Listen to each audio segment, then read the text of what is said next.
Previously on Masters of Sex. You admitted to deceiving two people, me and pretending to be someone else, and your lover's wife. I never saw myself as a threat to the man's wife. Because? Because I never wanted to marry him. Libby, we can't do this anymore. This has to be over. Because you envision a future with Virginia. Virginia, I love you. I always have. I'm leaving. Are you afraid he's coming? Or are you afraid he's not? I'm taking your license for 3 months. You also complete a mandatory AA program. Like all things in life, you get out of AA what you put in. Bob, you're an alcoholic. Perhaps that's true. Your dad, he's gonna stay somewhere else for a while. So you're getting divorced? I have done my job, your job, and Virginia's job. I love you as much as I always did. You just don't want to sleep with me. Maybe you can just tell me what's going on. Shoes. A monthly column in Playboy about sex.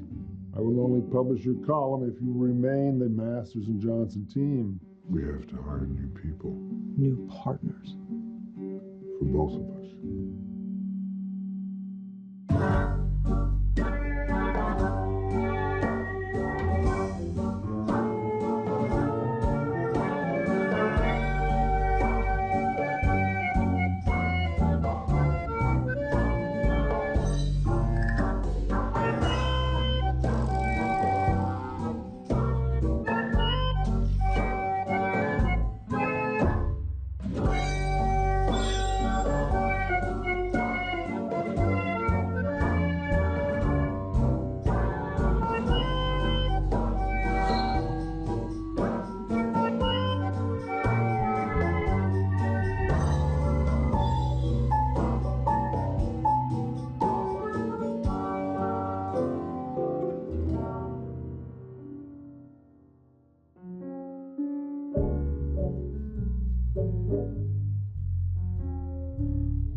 Running late.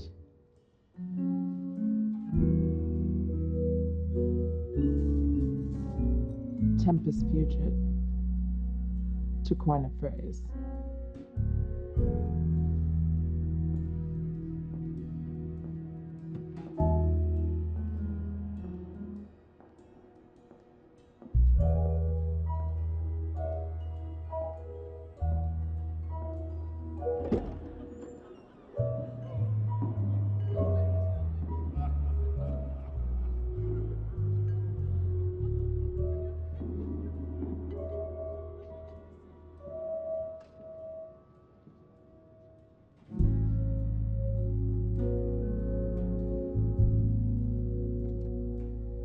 Come to bed, Bill.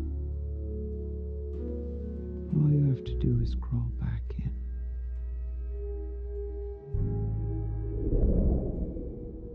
You sleep here? Boy, what are you doing here, John? You get to work early, so I figured you'd be here, but I thought you lived in a hotel. I was paying $5 a night for a bed when I have a perfectly good one here. What? Shouldn't you be at school? Doesn't start until 8. Did your mother know where you were? I came here to tell you I don't want to see you. Neither does Jenny or Howie, so stop bothering Mom about it. What? Why do you want to see us anyway? You don't like us? John, that is completely untrue. All I'm doing is trying to come up with a reasonable schedule so you and I can have dinner together a few nights a week. Like Scott Collins, whose parents got divorced. Now is to go Thursdays to his dad's crummy new apartment to eat Chinese food out of the box because his dad doesn't even have plates. I will have plates, I can assure you. You don't even have a real bed. I'm going to find an apartment. I just haven't had the time, you know? Hey, how you getting to school? Let me take you. And what? You can't drive. Mom told us about your accident. Well, I can walk with you then. With all the other parents around, who are completely on Mom's side, that would just be the walk of shame. No, John, wait. John. Each one's a different hotel, see? Caesar's Palace and the Sands. Sister Helen would put me in detention if I wore this to school. And what's this? Casino earrings to match? No, Ace of Spade cufflinks. For Grandpa. Meant to give them to him when we dropped him off at the airport. Apparently, Frank Sinatra has the exact same pair. Should have gotten Grandpa combat pay.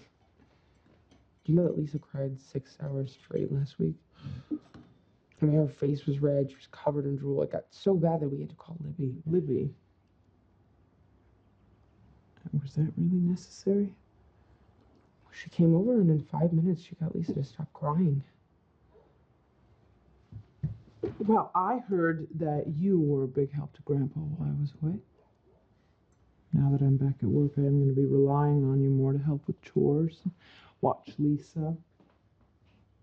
Won't Dan be able to help with that? Dan will be here as often as he can, but unfortunately he is going to be stuck in New York quite a bit. You should know that Dan called me last week to say goodbye, since the two of you were breaking up. Why would you lie to me about that? I wasn't lying. I was waiting for the right time to tell you. That you never got married? Because it's complicated, and all I'm saying is I would appreciate it if we could keep this between us. You want me to say you and Dan are married? For now, because, well, it's important for my work. It protects me, okay?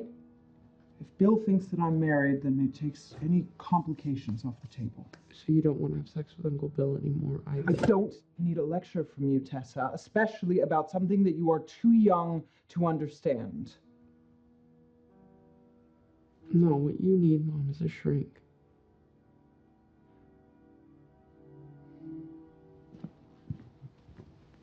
What happened to cinnamon rolls? That plate was full 20 minutes ago. What do you want me to say? I'm in for 2 now. You're not pregnant, Helen is. Yeah, but when she isn't screaming at me, she's puking her guts out. We went in for a checkup. Barton said he's never seen nausea so bad, so I have to, pick up the slack. I'm not sure that's how that works. Lester, this is as close as I'm going to get to being knocked up, so please do not ruin this for me. Good morning. After a couple weeks out in Vegas, I expect you to show up with a suntan. Well, we didn't leave the hotel room much. Oh. I suppose it's safer stay inside with the H-bomb tests and all. Where's Bill? Oh, he apparently followed his son to school. You mentioned something about keeping a discreet distance, like a geisha. Now that we're done catching up, here are the calls you've missed. Some of them I told you were on sabbatical, some of them I told you were on safari. You'll have to sort them out yourself. Thank you, Betty. Hope my being gone wasn't too much trouble. Also, Nancy's here to see you. She's in the doc's office.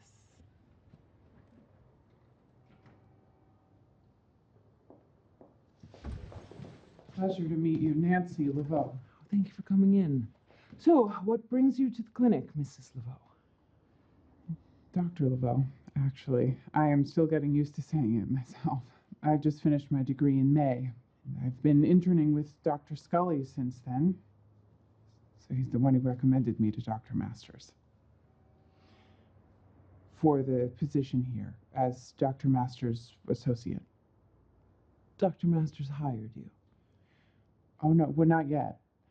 He told me I'd meet with you this morning, and then the two of you would discuss. Unless, would you like to wait for Dr. Masters and the two of you can interview me together? Of course not. That's why you're here. So Dr. Masters and I can divide and conquer. Lester, you'll be seated here across from Nancy. Now, obviously, this is a bit unconventional. Instead of me interviewing you, I would like you to interview Lester and Betty. I'm not sure I understand. The intake interview is the cornerstone of our treatment. So, this isn't a test. Just curious, thank you, to see the natural instincts that you bring to the work. So, your patients here have been married 10 years, and Lester has recently begun suffering from secondary impotence. Again? Well, Betty is unable to accommodate the girth of her husband's penis. Are we getting paid extra for this?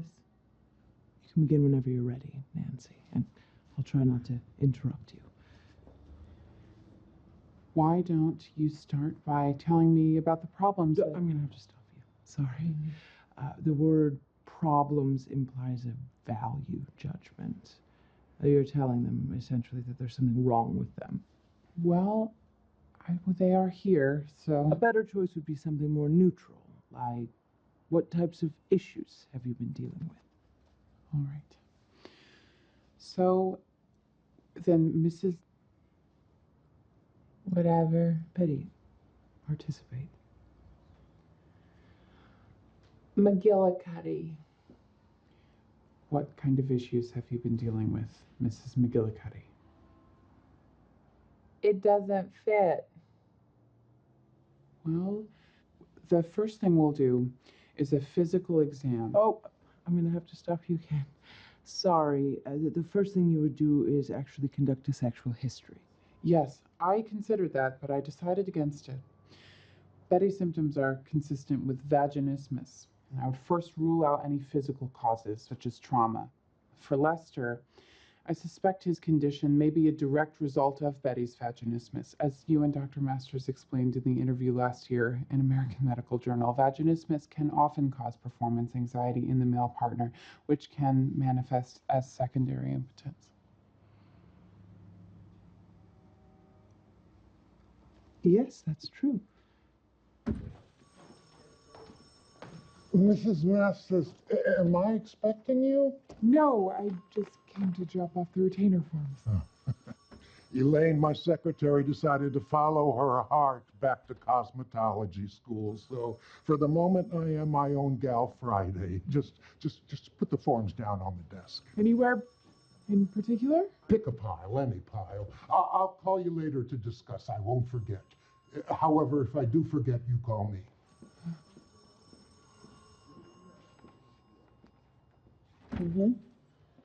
Thank you. Bye-bye.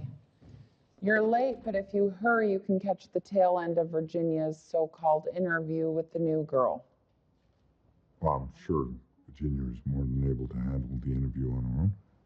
I'll tell her to join you with the Connollys. That's the shoe guy as soon as she's done. Actually, I'm going to be working with the Connollys alone. And after that, I'd like to take a look at the calendar, make sure Virginia and I are using our time most efficiently. I suggest you ask my husband what he did with my espadrilles. Or Dale, maybe you would like to tell Dr. Masters what you did with my Levine Pilgrim pumps. At this point, I think I can infer.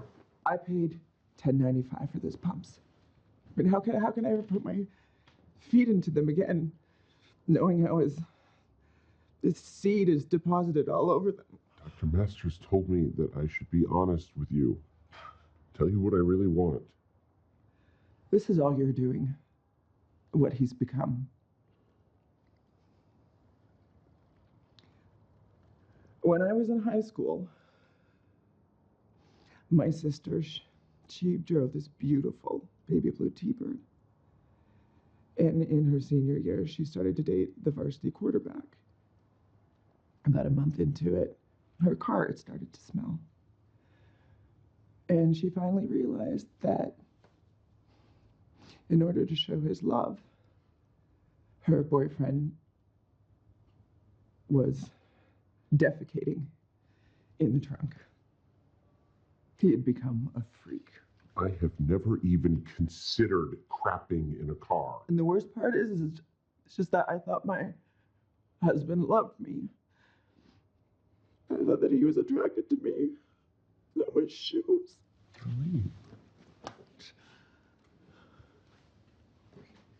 Mrs. Mrs. Connolly, I understand you're distressed. But allowing your husband to express his desire for shoes is only the first step, as it were.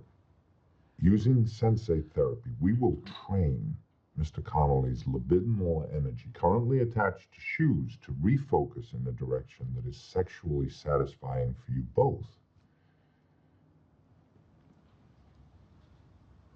I love you. Shoes or no shoes, and I'm willing to try if you are. It's just, it's not normal. All I ever wanted to be is normal.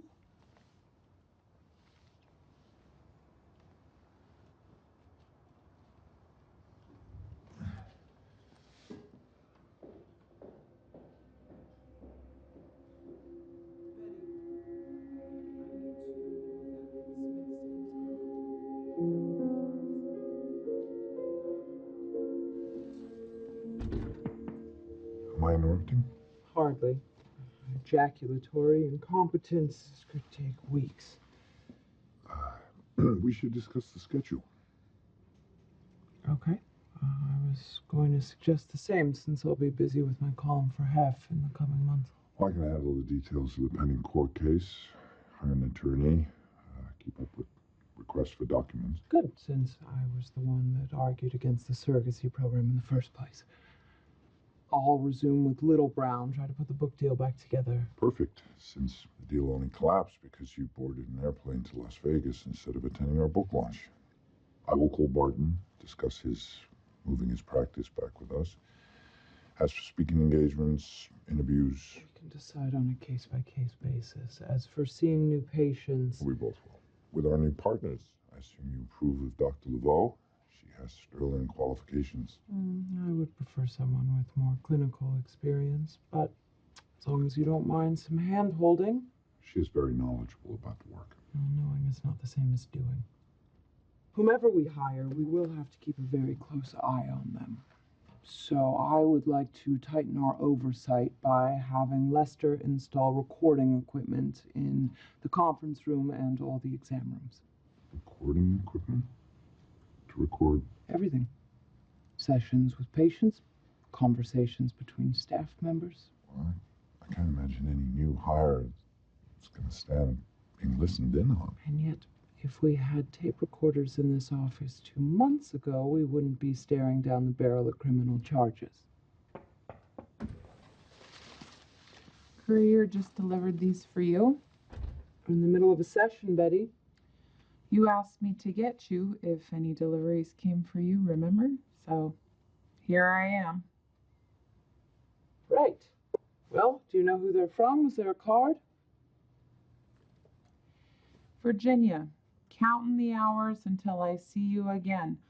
All my love, Dan. I'm going to call Dr. Laveau and make the official offer. You can put those in my office, and then I need you to pull together a list of psychiatrists for potential new partners. I need to start that interview process as soon as possible. Or you could show a little appreciation every once in a while. Whatever it is you're trying to say, why don't you just say it? Okay. I've spent the past 2 months tap dancing as fast as I can, trying to keep this business together with spit and scotch tape. And in all that time, I didn't hear so much as a peep from you. You're right. I should have called. I'm sorry. Woulda, coulda, shoulda. What do you want me to say? Words are not what I'm looking for. See, Helen is out to here pregnant, which means I got another mouth to feed. Now, I haven't had a raise since Truman was in the White House, which is a problem because in my household, I am Truman, as in the buck stops with me. As I am also the breadwinner in my house. So, why don't we pick a time next week to sit down and discuss it? Unfortunately, right now, my plate is very full with everything going on here. Or we can take care of this right now. See, I have been working here for 10 years, and I know your handwriting from a mile away. Now, I don't know why you're sending yourself flowers from Dan, and I'm not asking. What I am asking for is a little bit of support. So I made a fearless moral inventory of all the people that did me wrong all these years, beginning with my mother. She called the cops on me last year because I broke into her and my stepdad's house when I knew they were at bingo. That pissed her off royally. Irregardless, though, how does a mother call the cops on her own flesh and blood? It's unnatural. Next person is my asshole brother.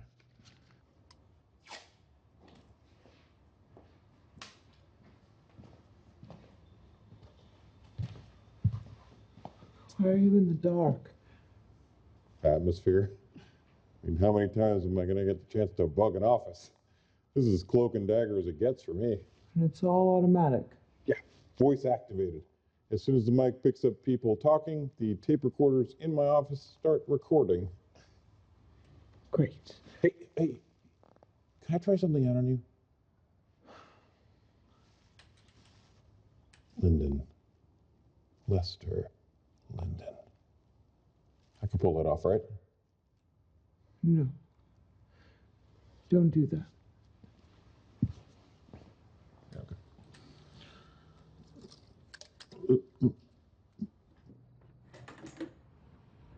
You think you just gonna sit there waiting on me to take you home? If you're here, you're working. Help me with these chairs.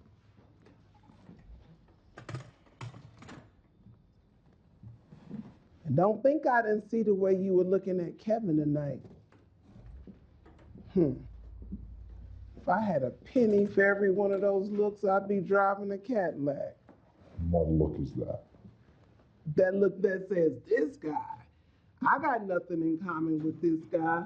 Well, why am I in the same room with this guy? In fact, why am I here with any of these people? Thought had crossed my mind. Now, I'm not saying he entirely understood the point of the fourth step. Oh, that a fearless moral inventory isn't simply a list of excuses for why everyone else in the world is to blame for your own poor choices? That's not an uncommon mistake. To blame others first before you look at yourself and the destruction you cause. But he is trying, which is more than I can say for some of us who haven't even started the first step. See, that's the problem with this program of yours. Interminable steps, laboring every day. Change is a process, not an event. And there's the other problem. Endless slogans with all the profundity of a fortune cookie. Well, I guess you got it all wired. I didn't say all wired. Although, a week ago, my business was in shambles. Now it's up and running. Even begun to hire new employees. Tonight, I'm going to go see my wife and hammer out a custody arrangement. Ex-wife. For your information, the divorce papers aren't even drafted yet. Soon to be ex-wife. Point is, if you're looking for a success story, it ain't Kevin. And where are you living these days, Bill? Because I've been picking you up and dropping you off at your office, almost like you're sleeping there. But that can't be true. I mean, for a success story like you. My upstairs neighbor, Phyllis, spends every winter in Fort Lauderdale.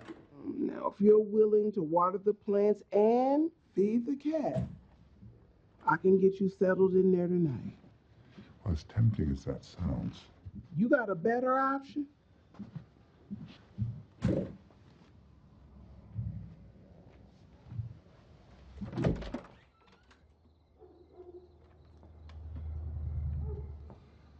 thought maybe we could sit down. Listen, Libby, I talked with Johnny this morning. He refuses to see me. He says his siblings feel the same. Well, I can't vouch for the baby, but yes, Johnny and Jenny are furious with you. Well, perhaps they're taking cues from their mother. Well, I don't know what you've told them. I know you've poisoned the neighbors against me, the other Are parents. you blaming this on me? No, I'm not saying... No. Libby.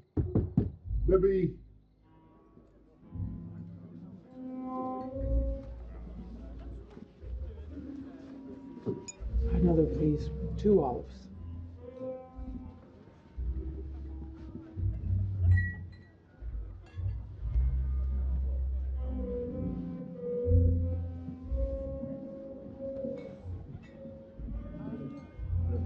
Dr. Madden. Perhaps you don't remember me, Virginia Johnson. May I join you? Actually, I'm waiting for someone. This whole pretending not to know who I am, it's on purpose, I assume. It's against ethical guidelines for me to acknowledge a patient. Former patient. Yes, in public. So yes, it is on purpose. Oh. First date?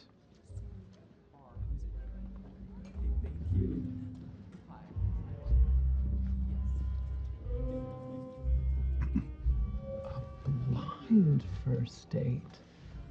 Dr. Madden, I'm disappointed. The manager of a casino doesn't play the slots. You're a therapist, Dr. Madden, and yet here you are, pumping quarters into the machine. Fingers crossed that you'll be the one to hit the jackpot. Does your husband know? He's married to a woman that doesn't believe in love. Turns out he's not much of a romantic either. How late is she? 15 minutes. Well, she could still turn up. She's a Leo, so our chances weren't great to begin with. That was a joke.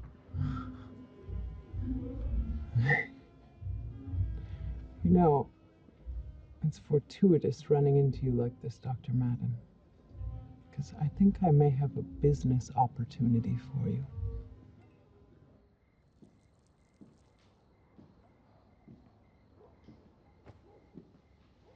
Cab's on its way.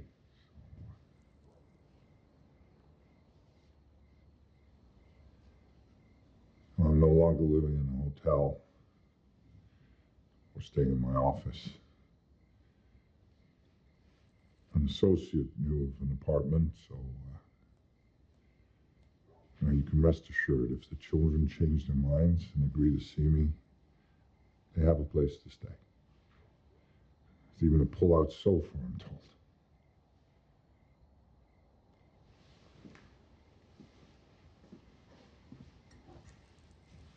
You want something?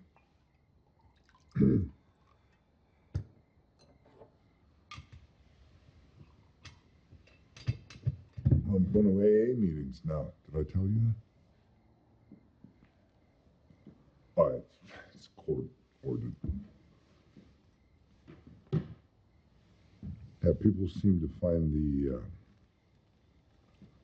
the exercises therapeutic. There's one they call the inventory. Make a list of all the people you've hurt. All the people you've disappointed.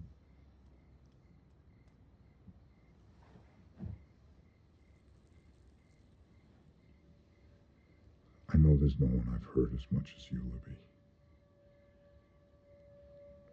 And I'm sorry.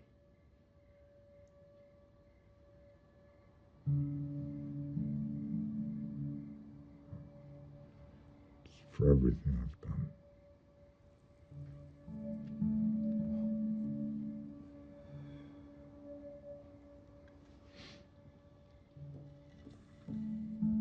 Let's call it even.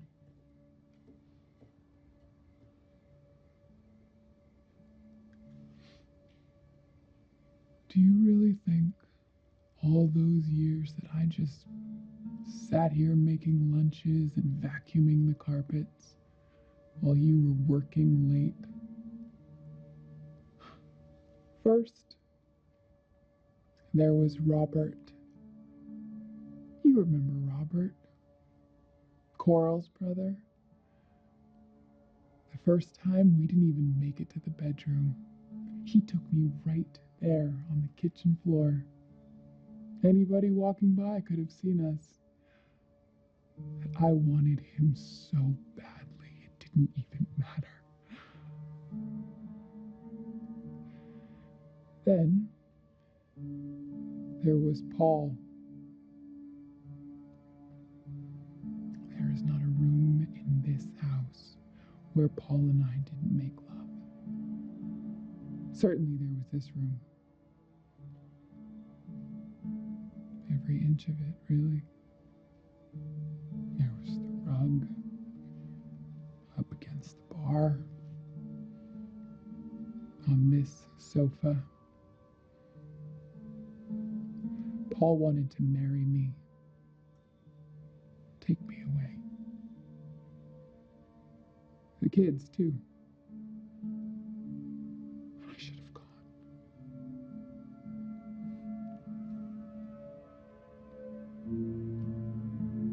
I should have gone.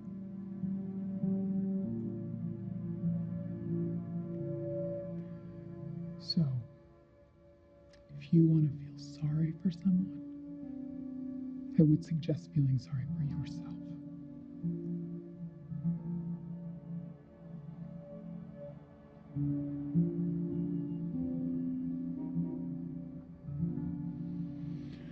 That would be your taxi.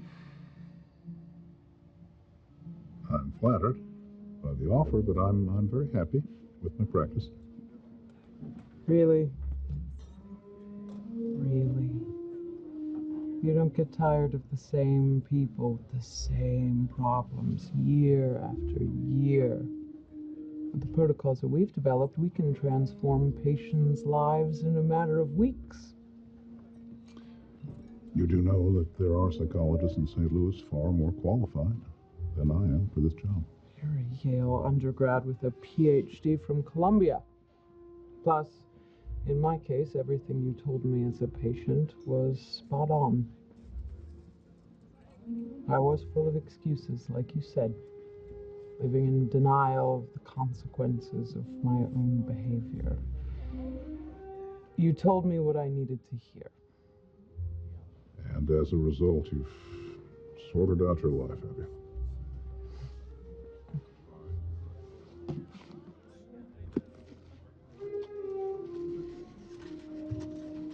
Please think about it. If I have a change of heart, I will call you. Well, good luck with the slots.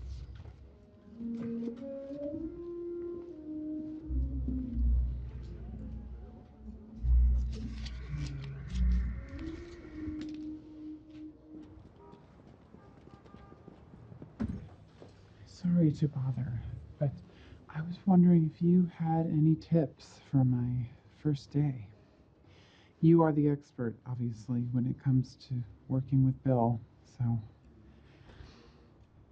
Well, my first tip would be to call him Dr. Masters.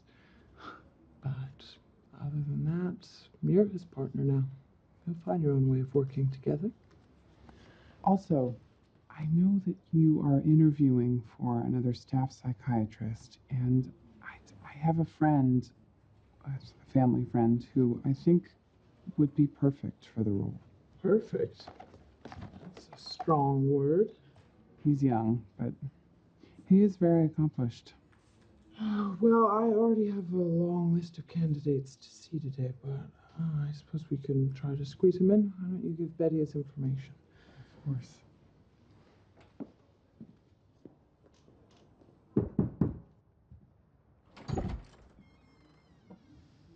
How's the bachelor pad? I feel if I moved to Mars, you would still stalk me. One of the perks of driving with me to the first meeting of the day is you get to make the coffee. I'm not going. So I'll make the coffee. But that means you setting up the chairs. I just told you I'm not going. Fine. If you're not going, I'm not going. What do you want from me exactly?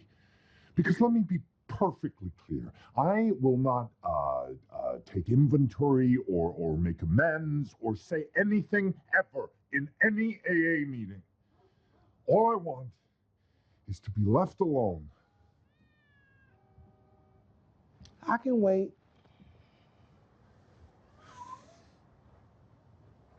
Oh, for Christ's sakes.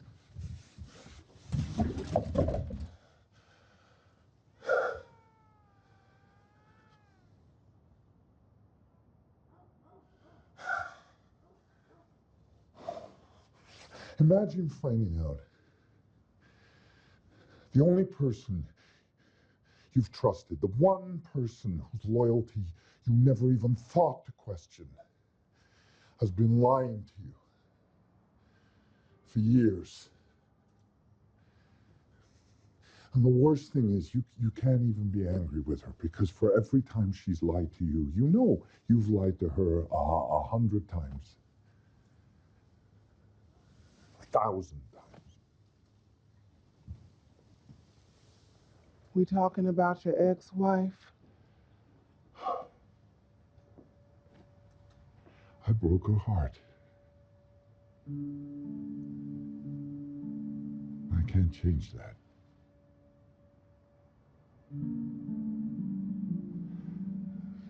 I can't change the fact that my kids hate me.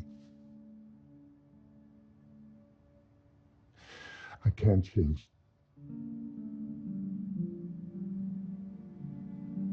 anything.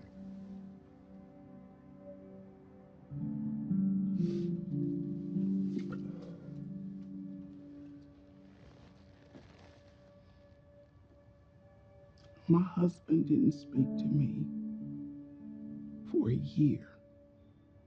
Not a word. I asked him how his day was. Nothing. Tell him I loved him. Nothing. I asked for forgiveness. Got on my knees and begged. He just looked at me. Some days I wanted to kill him. Or myself. And I remember that what he was doing to me was nothing compared to what I did to him. All those people in those meetings are all tormented in the same way. The same sorry, not sorry, the same anger and remorse, both at the people who've harmed them and at the people they've harmed. When you take both lists and you lay them side by side, you put the aggrieved up against the aggressors. The weird thing is, it's the same names on both lists.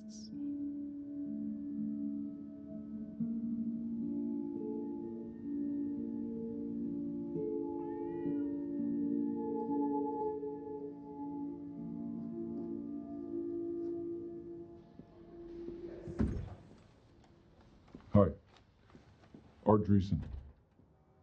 Thank you for seeing me at such short notice. Pleasure to meet you. Actually, we've met before. I was at the symposium you and Dr. Masters led at Princeton on sexology and behaviorism. Oh, You probably don't remember, but I did ask you a question. What single quality did you think all great psychologists had in common? the ability to treat a patient without any judgment is usually my standard answer. And that was it. You said if a patient walks in your door and he says he's currently having a sexual relationship with a seal, your first question should be, do you prefer the north or the south side of the island? You know, I don't remember exactly what I said. Well, it left a strong impression on me. And since I prefer the north side of the island, When Nancy said you and Dr. Masters were looking for a psychiatrist, I pleaded with her to get me in. And you and Dr. Laveau, you grew up together? We went to medical school together at McGill. Nancy grew up in Montreal, just a few miles from campus, so Nancy would invite me to stay with her family for the holidays. My father works for the government. They move him around every few years. I was born in Singapore, raised in Virginia. It says that you have an MD in psychiatry. You didn't pursue an advanced degree? I was under the impression that a medical degree was advanced. We're primarily considering applicants with PhDs for this job. I'm so sorry that Dr. Laveau didn't mention that. You know, I've always found the more degrees on a psychiatrist's walls, the higher the probability he's either a charlatan or a horse's ass. Or both. And after school, you went to... The Kinsey Institute. I did a research fellowship there. Any particular area of focus? Marriage. Specifically, the role of sex in marriage. As you can imagine, your book was my Bible. I went through 2 copies. The first got so dog-eared, the pages fell out. Well, that's very flattering. Well, as I said, we are primarily considering applicants with more advanced credentials. I understand, Mrs. Johnson. I'm just honored you're considering me at all.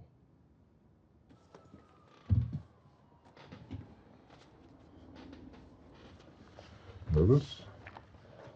No, not nervous. I'm ready for this. I was going to suggest that you take the lead in the exam room. Walk the Connollys through the basics of sensei. You may touch, rub, massage, or kiss anywhere on your partner's body aside from the genitals and breasts. Did you want to add anything, Dr. Masters? You might also remove the slippers. That I thought that we agreed that my feet are off limits. We did. And through the sensei therapy, we hope to refocus your husband's desire onto more acceptable parts of your body. But if that refocusing leads to his hiding his desire, then that desire becomes something else. A secret. A secret in a marriage is very hard to survive. You have a better chance if you can find your pleasure together and meet each other halfway. I don't think that I can do that. All I'm asking is that you try.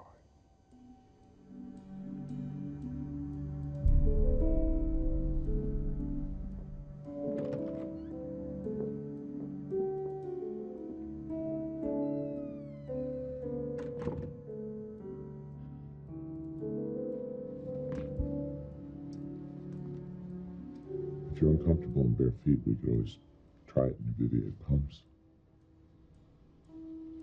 Or not.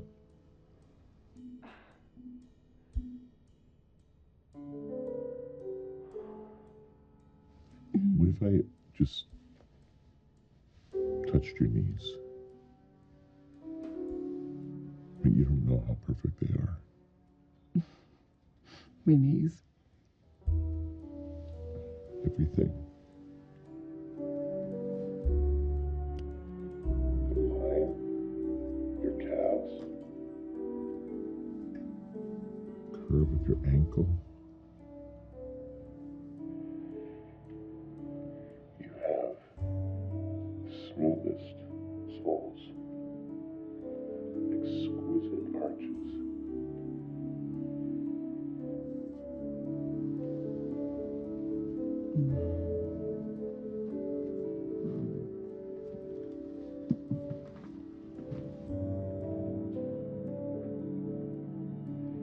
Your toes. Long, slender toes.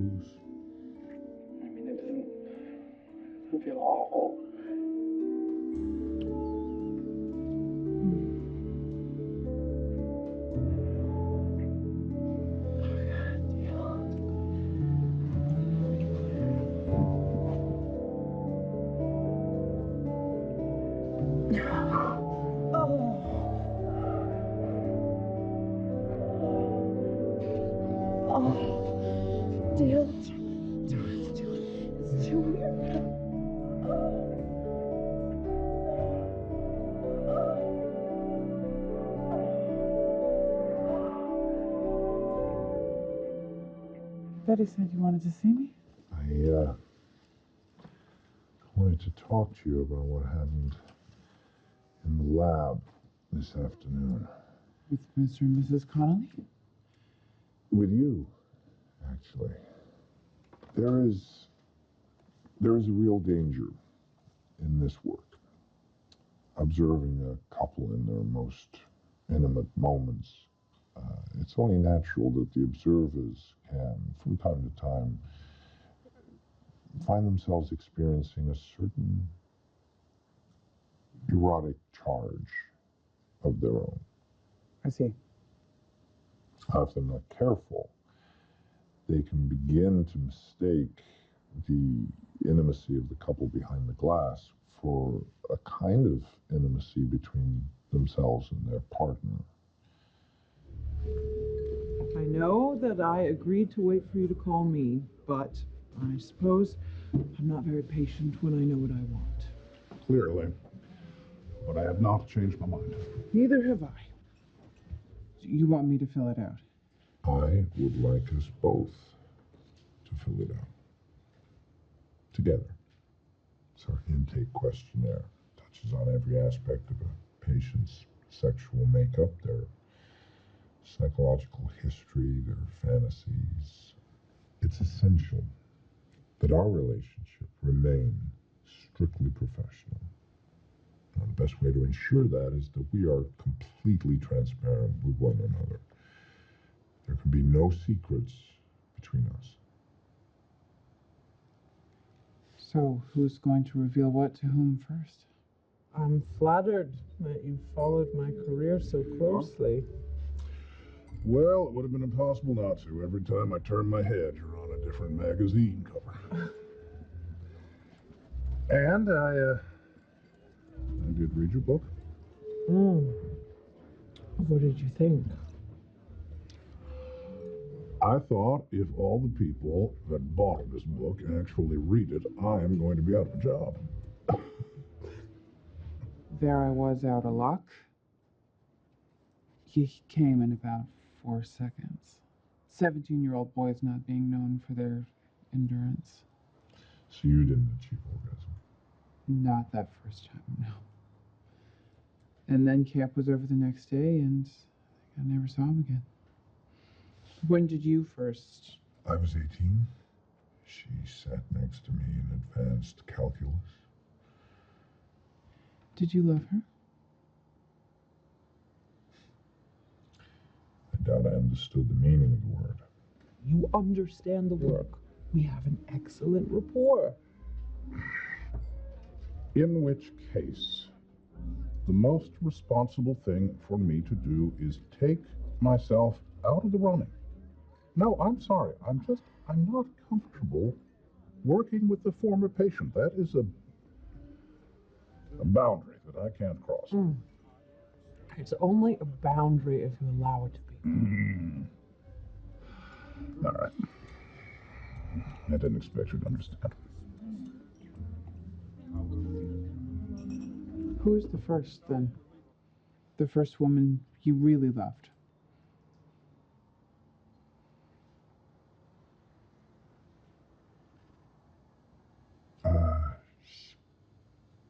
She was the sister of a friend.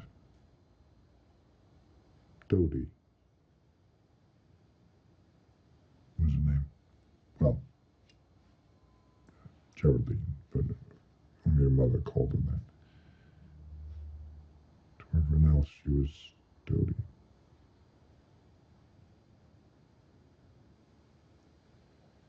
Anyway, she moved on and ended. Next topic, current frequency of sex. If we're being honest with each other, Virginia, you have a certain disregard for professional and personal boundaries, and this is not the first time that I have seen this from you.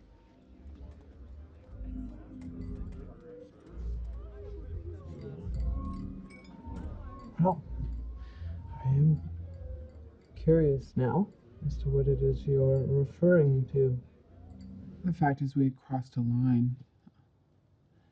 He's 15 years older. and my professor. In the end, he was forced to resign. His wife left him. He lost everything, his children. Did you continue seeing him? I transferred schools. And I met my husband the following year.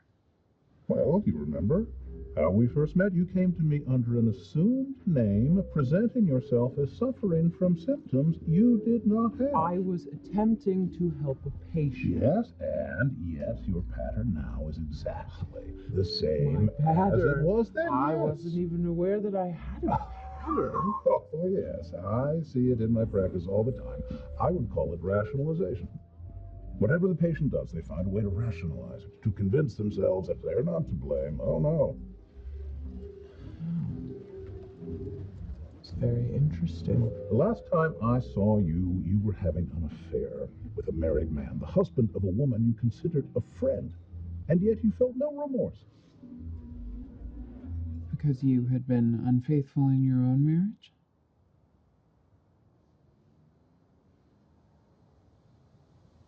Yes. Was your wife unfaithful? She was.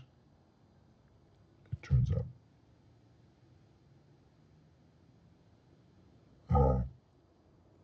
Have you been unfaithful in your marriage? I have.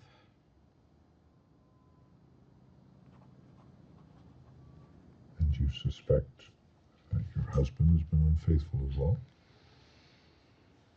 I do, yes. I really had no intention of dredging any of this up. I think I've had too much to drink.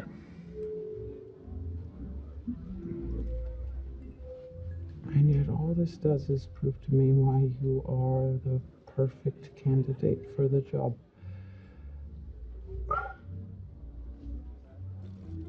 Your honesty. Fearlessness. And not to mention your understanding of me.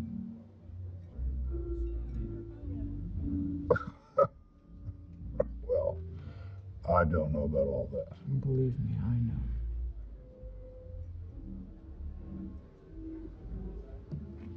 How about we find someplace else to continue this conversation? So I was wondering one other thing. It isn't in the questionnaire. When I did my internship with Dr. Scully, there were rumors about you and Mrs. Johnson. So, were you ever involved sexually? Since we're being completely honest with each other.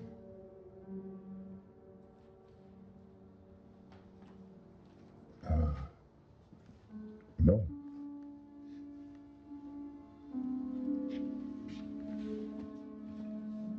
Ever since my wife died, I've been alone.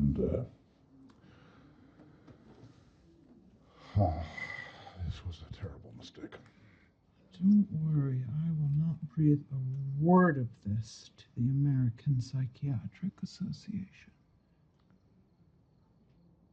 Thank you. Thank you. Oh, God. I really shouldn't be drinking like that. It's interesting, though, how you immediately rationalize your decision. I wonder if that's a pattern for you.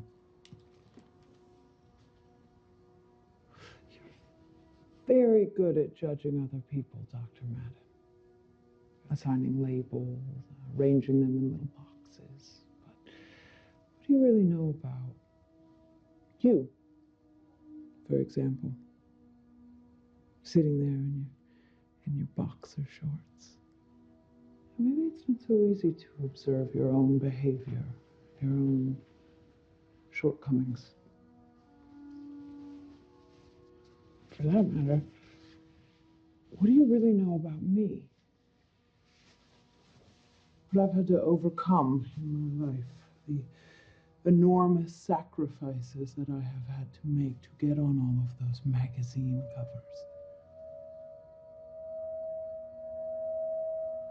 I am very good at my job because I don't judge.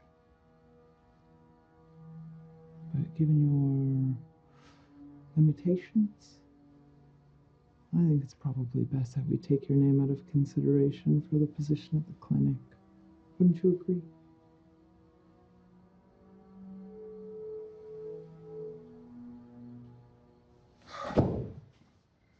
Hope you're not going to make a habit of this, stopping by unannounced. Well, no, but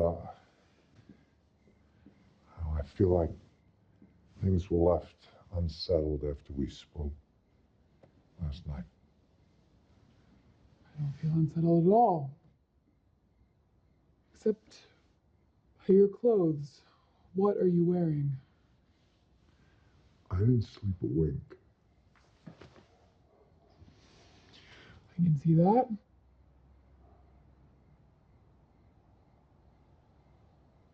I'll admit what you told me last night. It's very painful.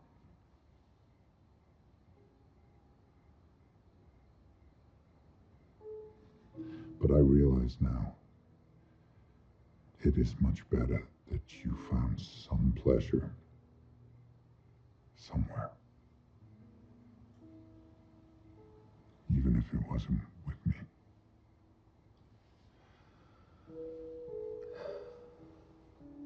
We were married, Bill.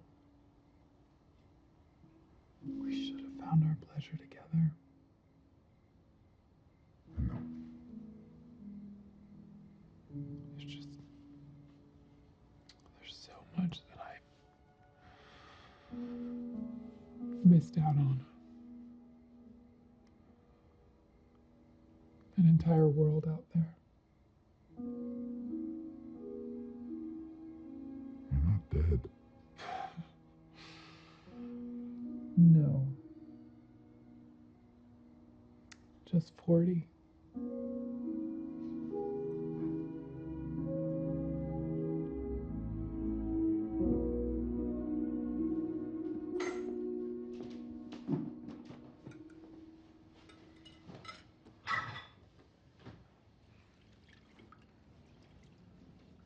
Honey? Are you hungry? I was thinking of making some eggs. I already ate. Well, why don't I make some French toast? It'll be dessert for you and dinner for me. I'm not staying here tonight. I'm moving in with Dad. Oh, Tessie, please, can we not do this tonight?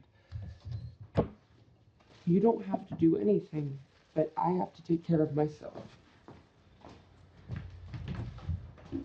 No, honey, wait. Now, I understand that you're upset with me, but I took your advice.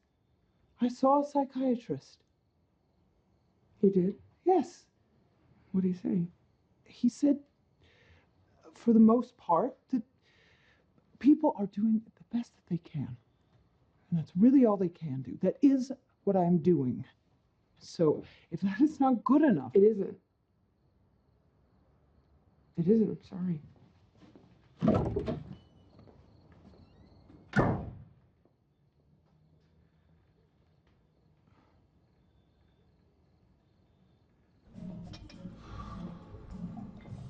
Virginia. Livy.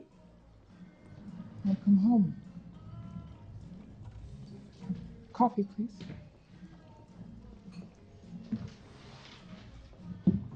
Yeah. Great minds think alike. I've actually been meaning to call you to thank you for helping my dad with the baby while I was away. Oh, that. I remember that Lisa liked to be held stomach down when she was a baby, so I tried that. Well, you were a saint to do it. I've actually been meaning to call you too, to congratulate you. You are married now. Yes. It happened very quickly. Are you happy? Very. We both are. Good for you.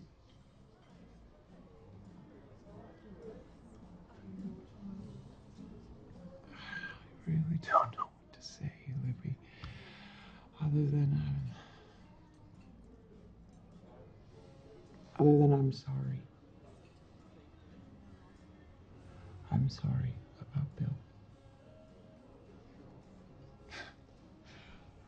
Yes, well.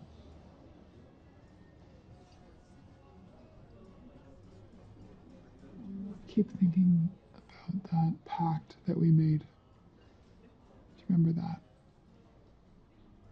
I thought we were so clever. What we'd come up with seemed foolproof. We only made one tiny mistake, and we left out Bill. One person who could derail everything. I've also been thinking, if you and I met somewhere else, on an airplane, or in a diner, would we still have been friends?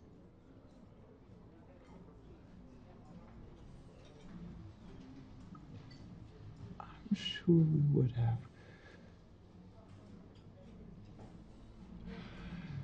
Suppose we'll never know. The only thing we ever really had in common was Bill, and now not even that. Oh, I'm not so sure that matters. So we are friends? Of course we're friends. I'm glad. What are you doing here? Me? Oh, I'm going to work.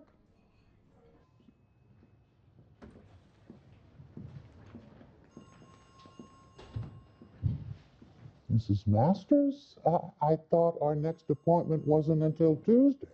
I'm not here for an appointment. I am here for a job. I can't afford to have an attorney whose office looks like it's been hit by a hurricane. You need a secretary, someone to keep you organized. I can start right away.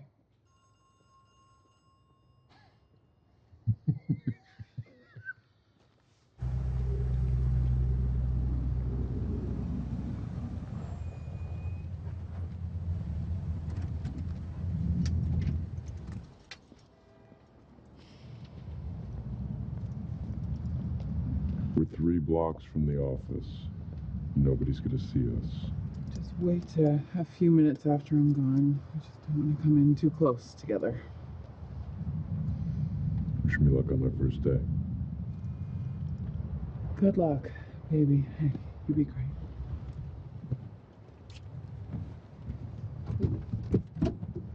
Dr. Dreesen, so glad this worked out. And I'm glad you looked beyond all those fancy degrees and chose me. Well, like you said, more degrees, more likely he's a horse's ass. Dr. Dreesen, this is Dr. Masters. You already know Dr. Laveau. Of course. Dr. Masters and I have been going over the current patient files. It might be most useful if we review them all together. Let's begin. The Paulsons are coming in at 9 a.m. for their first appointment. Dr. Laveau and I have a follow-up appointment with the colonies. All right, then Dr. Dreesen and I can take the Paulsons. Yeah, I believe I've already reviewed that file. So I assume this is Johnson. And hold you tight, so happy together.